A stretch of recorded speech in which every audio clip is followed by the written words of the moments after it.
thank you so much for sticking with me during the time I was not jacked. Don't worry, the gain train is starting as of today.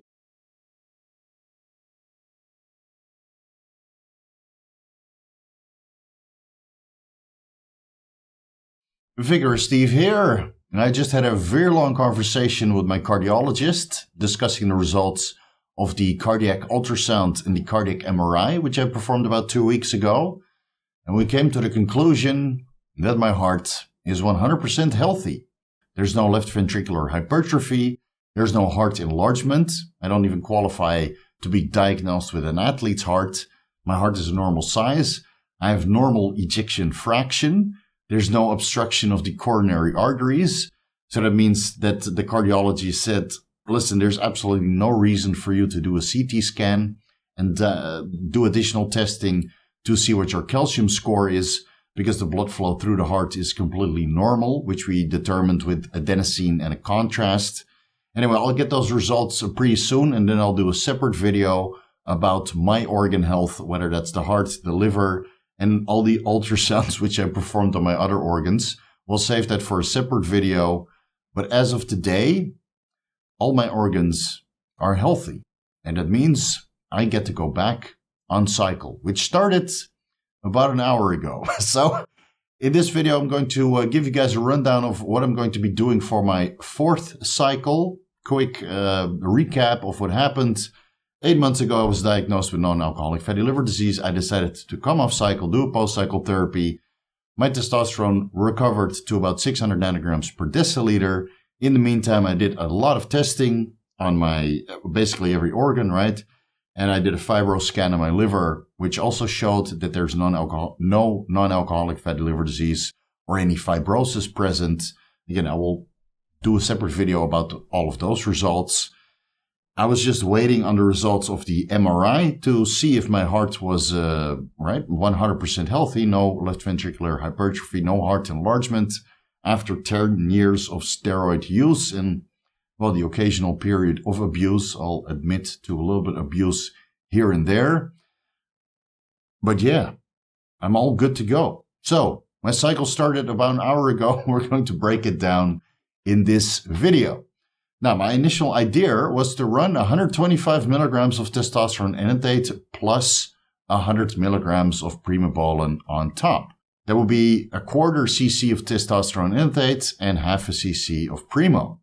And as I was filling the syringe, I realized that these Bayer amps are always overfilled. So I wanted to spread out the Bayer Testoviron out over 4 syringes.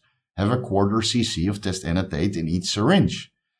And then half a cc of Primo on top. So 2 ampules of Primo spread out over 4 syringes and 1 ampule of Testoviron spread out over 4 syringes.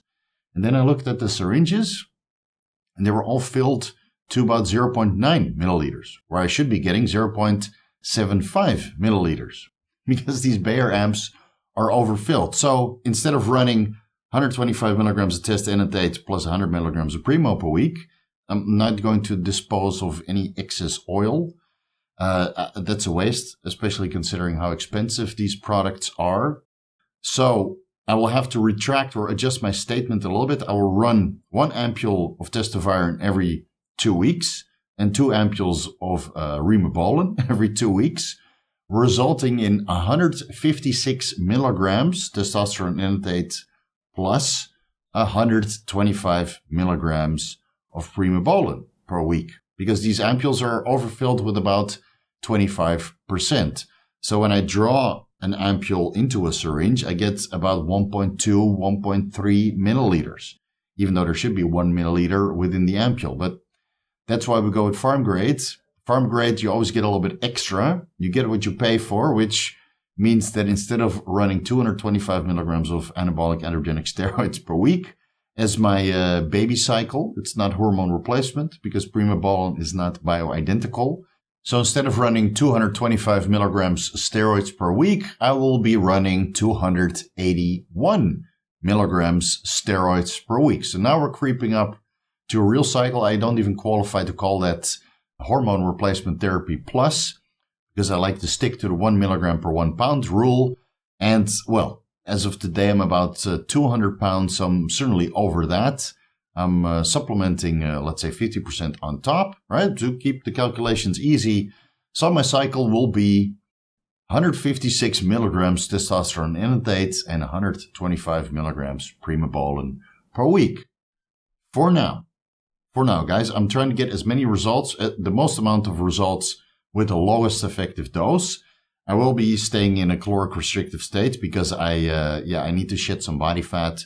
So I will continue with the 30 minutes of cardio. I will slowly increase my workout intensity, not to the point that I'm lethargic and dead all day, right? I still want to stay productive, but I will be ramping up the training intensity to maximize these 281 milligrams of steroids that I will be taking every week.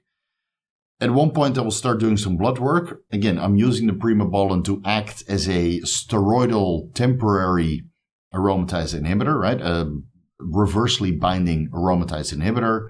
Primobolan will take the place of testosterone within the aromatase enzyme and temporarily block the conversion of testosterone into estradiol. Now, the reason why I'm going with Bayer is because it's produced in castor oil, which gives you very stable blood concentrations of the testosterone and the Primo.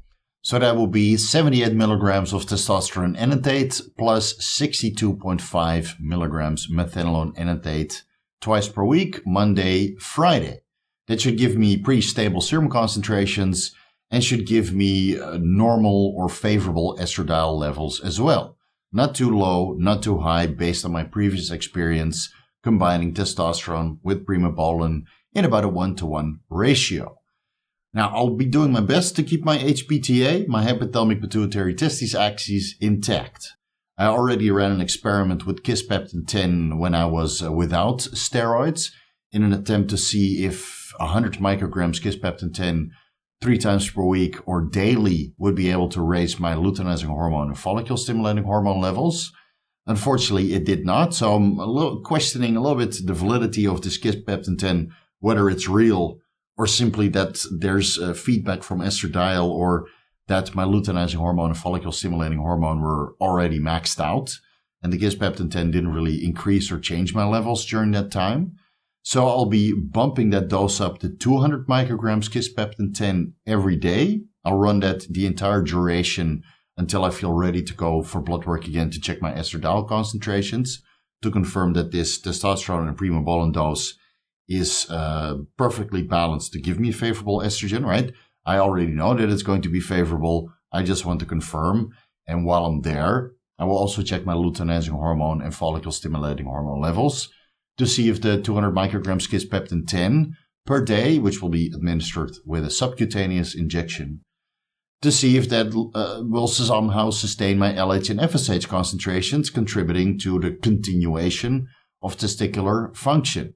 Now, that means that estrogen should be a little bit higher and testosterone should be a little bit higher because I'm still producing endogenous testosterone and estradiol within the testicles. Again, fingers crossed. I really hope it works.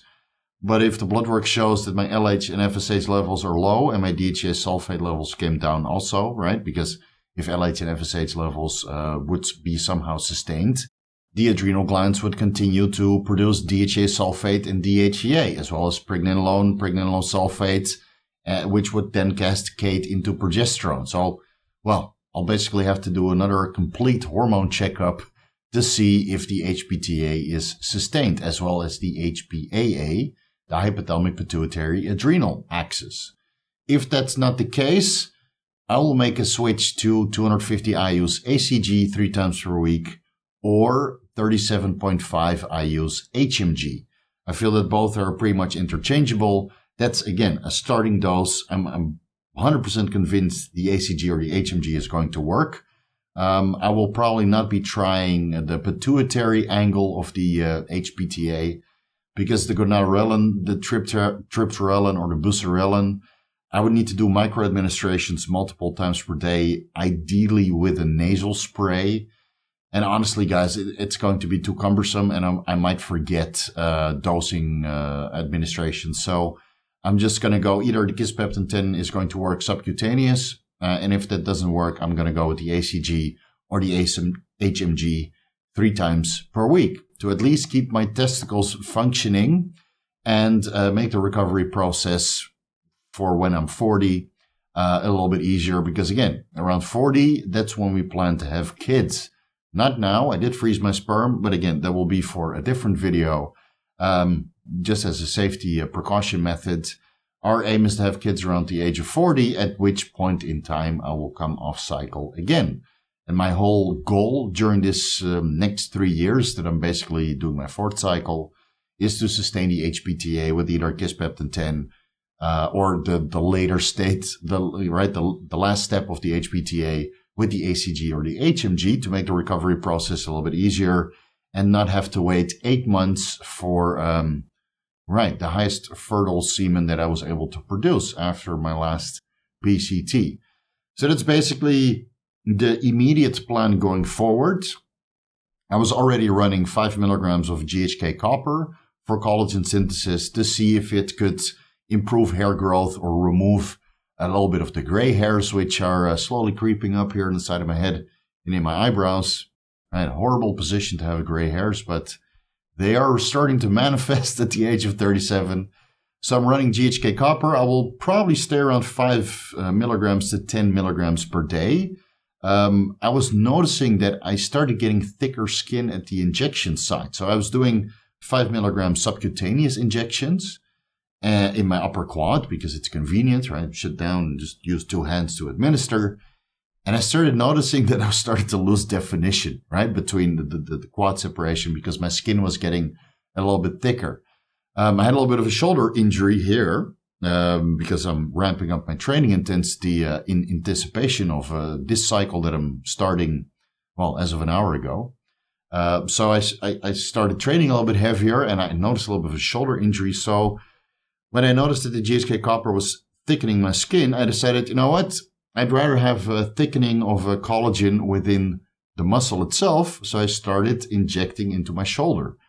With 2 injections, this injury, this nagging pain in my shoulder was gone. Then I started administering in another place close to my knee where I had a little bit of a pain because I started to squat pretty heavy again.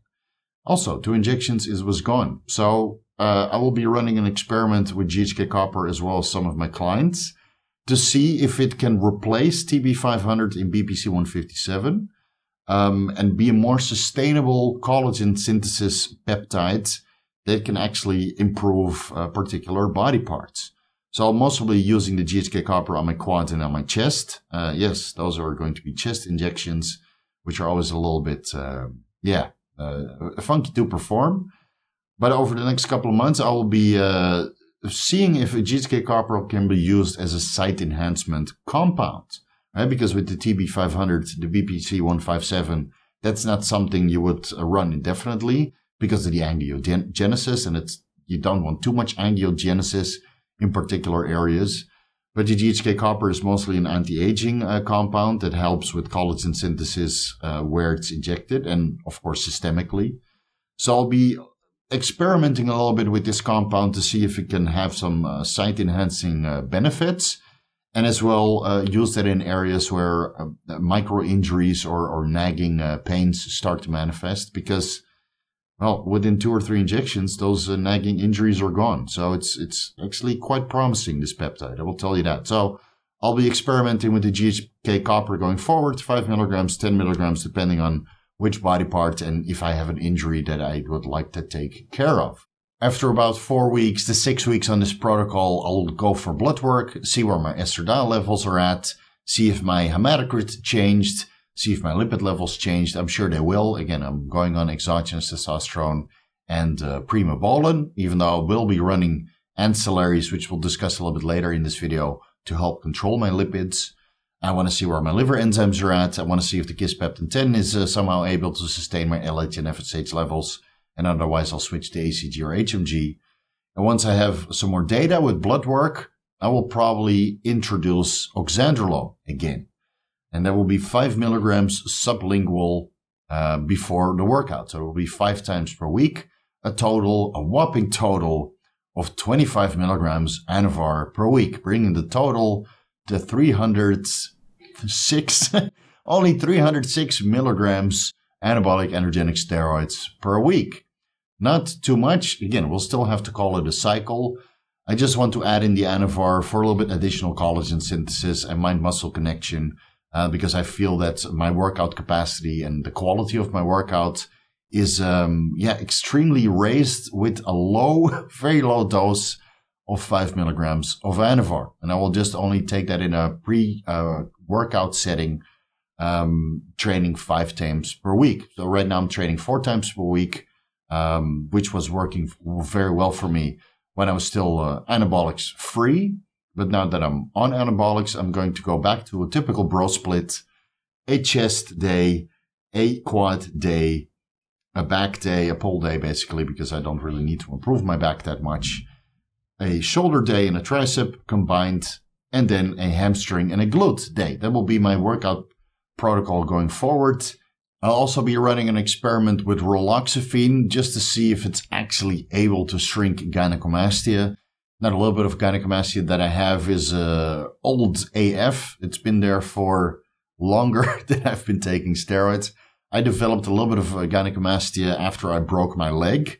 And again, I have no idea why. I was immobile for about 3 months, and then I had to relearn how to walk.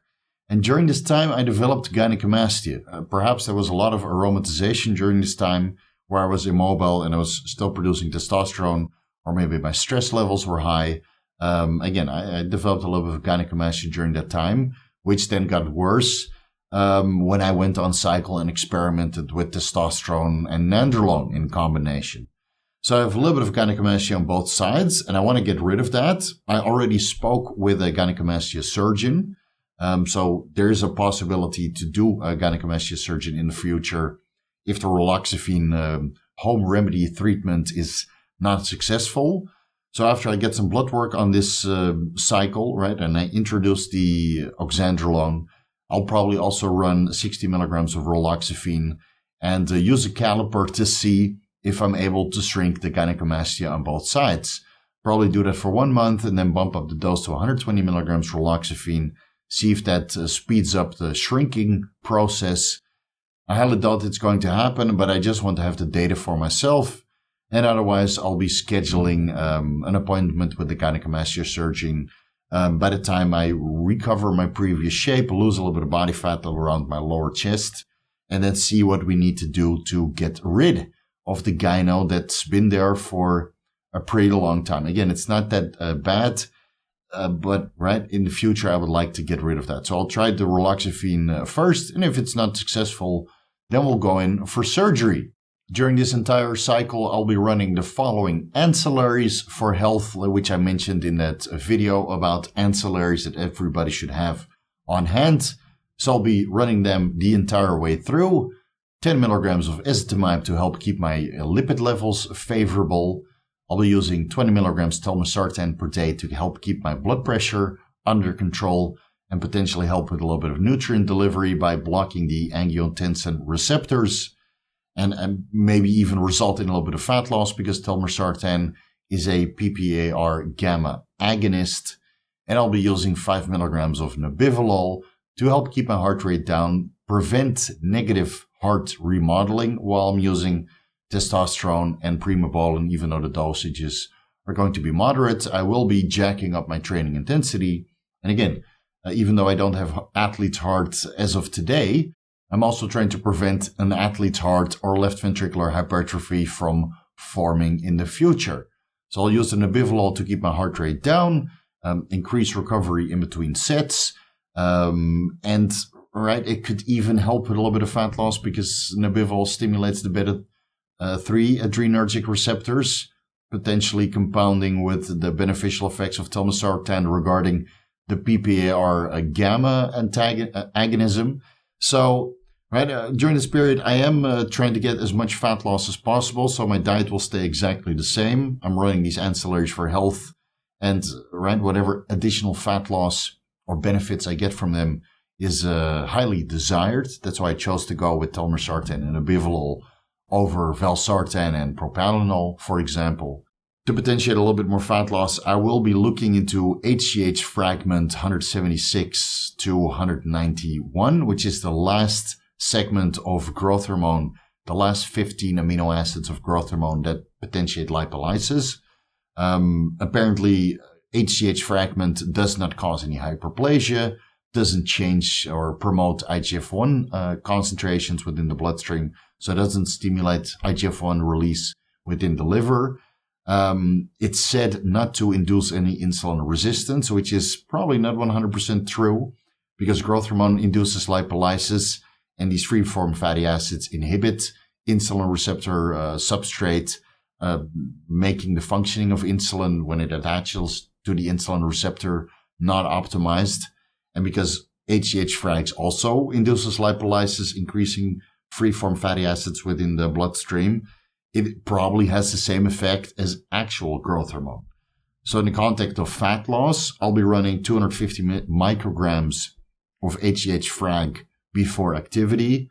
So if I do a workout, I'll be using 250 micrograms of HGH-Frag 1 hour before the workout. And if I do cardio, I'll be running the same dose about an hour before cardio. And if I do a workout in cardio, I'll be doing 2 administrations of HGH-Frag per day.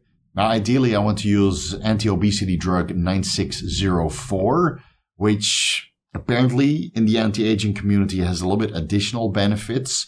Might act as an anti-inflammatory, might act to promote collagen synthesis, might even cause angiogenesis.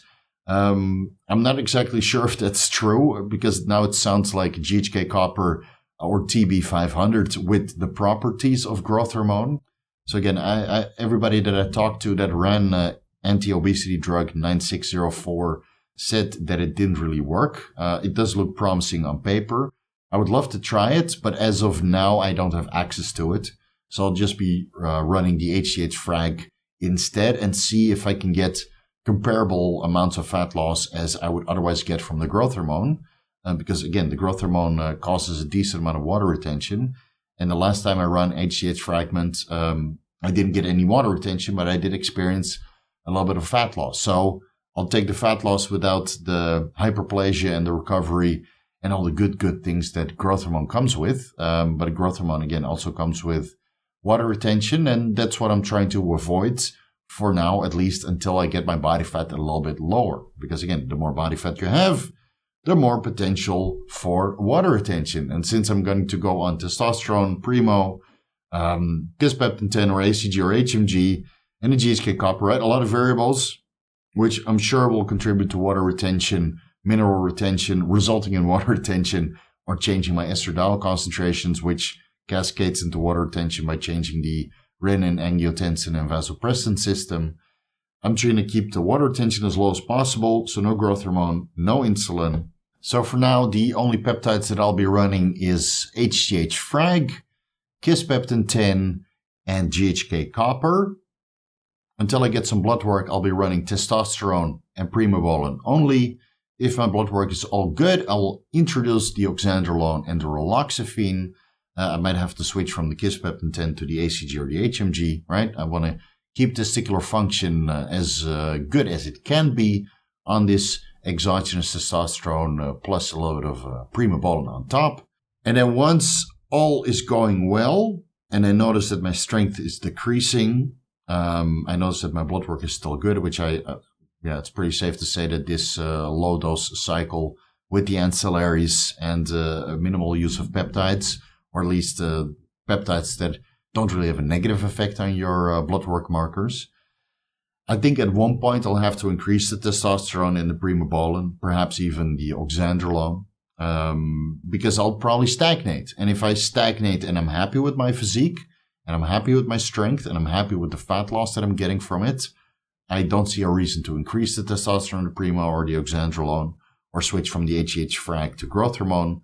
But if there is a point where I feel, the strength is not so good, the fat loss is stagnating, my calories are quite low, and the appearance and the volumization isn't really there what I want, then I might bump up the test to 250 milligrams and the Primo to 200 milligrams. And when I say 250 milligrams test, I mean 1 whole ampule of Bayer Testoviron per week, which, considering that they're overfilled, is probably 300 milligrams or 325 milligrams a test.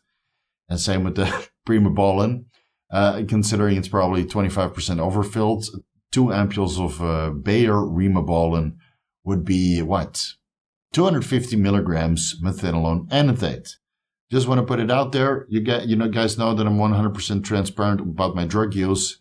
And if I decide to bump up the dose because something is not going according to plan, or I'm simply not happy with the results of the 281 milligrams of Test Primo or 306 milligrams Test Primo and Anavar, then I will tell you guys with the blood work and I'll let you know if I'm bumping up the dose or not. Thank you guys so much for watching. Thank you so much for sticking with me during the time I was not jacked. Don't worry, the gain train is starting as of today. I'll be doing as much training footage as I can. Unfortunately, the gyms are closed here in Bangkok, but I might be able to train at a gym that is open, where I can take some footage and bring that fuel, that fire, that gorilla mode nitric attitude back to the gym. I know a lot of you guys are waiting for this. You want to hear the grunts, you want to see the sweat and the personal bests. I will bring all of that back as soon as possible. Much love, guys. Thank you so much for all your support, all your messages over the last 8 months. It was not easy to slim down to what I am now. I still don't want to show some pictures, but when I feel that I look a little bit better than I do now, I will show the pictures of what I looked like last weekend, and then what I look like a couple weeks, months in the future, so we can see how much progress I made. Fingers crossed for that. Thank you guys so much for watching. Vigorous crew, you guys are freaking awesome. You guys know what to do. Follow me on Instagram at VigorousSteve. Ebooks, you know where to find them. Vigorous Q&A at the end of the month. Check out my link tree for all my sponsors, everything that I'm associated with. Oh, and before I forget, one half natty front double bicep for you guys. Again, there's a little bit of testosterone and Primobolan in these cannons, but over time, these cannons will actually start to look like they're on performance-enhancing drugs. Again, much appreciated, much love. Thank you so much for watching, and I'll see you guys in the next video.